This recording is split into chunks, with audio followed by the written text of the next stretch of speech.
RRB NTPC 12 level वाले बच्चों के लिए यहाँ पर बहुत ही बड़ी गुड न्यूज़ निकल के आ गई है। जितने बच्चे आरआरबी एनटीपीसी 12 लेवल का यहाँ पर एग्जाम का वेट कर रहे थे तो उन सभी के लिए गुड न्यूज़ निकल के आई है। गुड न्यूज़ क्या है कि आरआरबी एनटीपीसी का जो आपका एग्जाम डेट है, ठीक है, एग्जाम डेट आपका क्लियर हो गया है कि आपका एग्जाम आपका कब होने वाला है। तो अगर हम लोग देखें तो आपका ग्रेजुएशन लेवल का जो एग्जाम है वो मार्च में हो रहा है, तो इसके हिसाब से जो आपका 12 लेवल का एग्जाम जो है वो आपका कब होगा, अप्रैल में। ये हम आपको सबूत के साथ बता सकते हैं, प्रूफ के साथ, कि 12 लेवल का आपका एग्जाम अप्रैल में होगा। कैसे?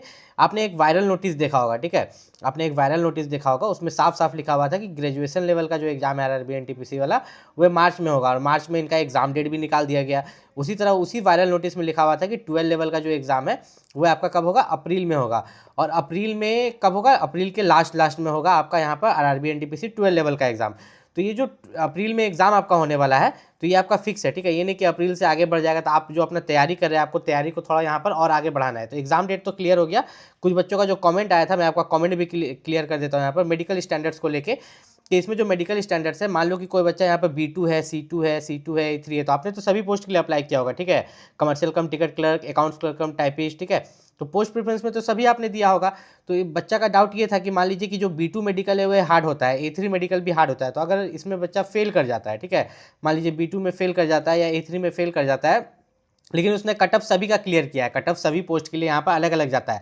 भले आपको साइट पर ये लोग एक ही कट ऑफ दिखाते हैं, लेकिन सभी पोस्ट के लिए जो कट ऑफ है वो अलग अलग जाता है।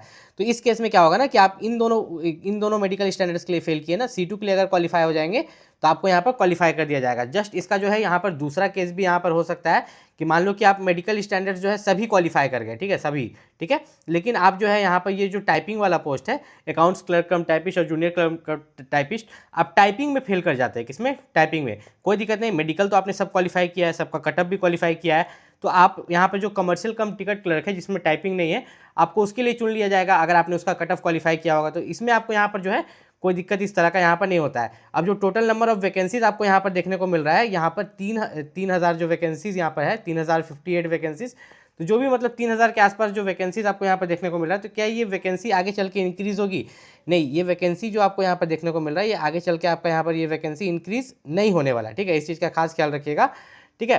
तो ये जो वैकेंसी आपको यहाँ पर दिख रहा है इंक्रीज तो नहीं होगा, लेकिन एक चीज़ का याद रखिएगा कि ये जो वैकेंसी है फुलफिल, पूरा वैकेंसी को फुलफिल नहीं किया जाएगा, ठीक है।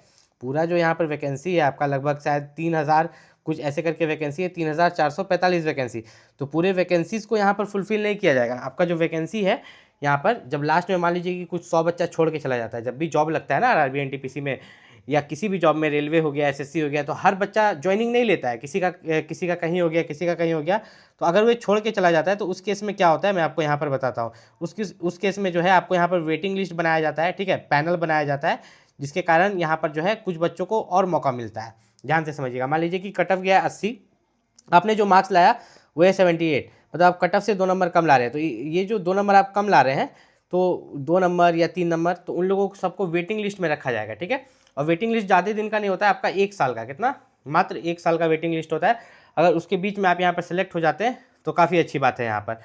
और मेनली यहाँ पर जो वेटिंग लिस्ट बनाया जाता है ना, मैंने देखा है कि 2 या 3 नंबर तक ही वो लोग जाते हैं नीचे, उससे ज़्यादा यहाँ पर नीचे यहाँ पर नहीं जाते हैं। अब मेनली यहाँ पर एक चीज़ हम लोग देखें कि आपको क्या क्या फॉलो करना है एग्जाम निकालने के लिए। सबसे पहला चीज़ है कि आपका सिलेबस कंप्लीट होना चाहिए। क्या कंप्लीट होना चाहिए? सिलेबस।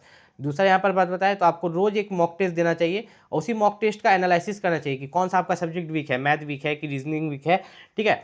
अब यहाँ पर बच्चों का सवाल होता है कि टारगेट, क्या टारगेट आपका होना चाहिए। तो जनरल अवेयरनेस में जो है यहाँ पर 40 में से आप टारगेट करके चलो कि कम से कम आप यहाँ पर 25 क्वेश्चन बना रहे हो। इसके लिए आप क्या कर सकते हो, स्पीडी पब्लिकेशन का बुक को पढ़ सकते हो, कहीं से भी परचेज कर सकते हो, नीचे डिस्क्रिप्शन में लिंक दे देंगे, या घर के आसपास के दुकान से बहुत सस्ता मिलता है 125 के आसपास, वहाँ पर आप परचेज कर सकते हो। मैथ का यहाँ पर देखेंगे 30 क्वेश्चन है, तो इसमें से आपको 25 टारगेट करके चलना है, और रीजनिंग में 30 में से 25।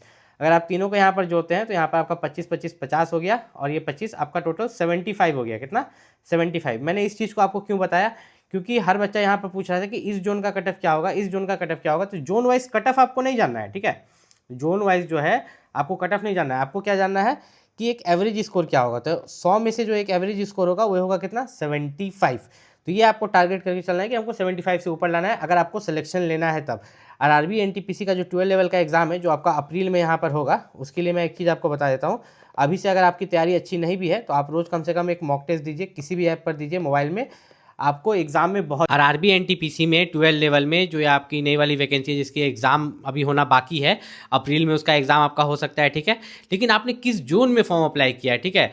जैसे आरआरबी एनटीपीसी में ये डिपेंड करता है कि आपने किस जोन में किया है। जैसे अगर आपने दिल्ली में, ठीक है, दिल्ली तरफ में किया है, या कोलकाता जोन में किया है, या पटना जोन में किया है, या रांची जोन में किया है, या सिकंदराबाद, तो ये सब का कट ऑफ हाई रहने वाला है। लेकिन आपने अगर भुवनेश्वर, बिलासपुर, गुवाहाटी, चेन्नई, अब भुवनेश्वर, बिलासपुर, गुवाहाटी, चेन्नई में भी आपका जो गुवाहाटी है, चेन्नई है, वो सब का कट ऑफ बहुत कम नहीं रहेगा, लेकिन बाकी सबसे यहाँ पर कम रहेगा।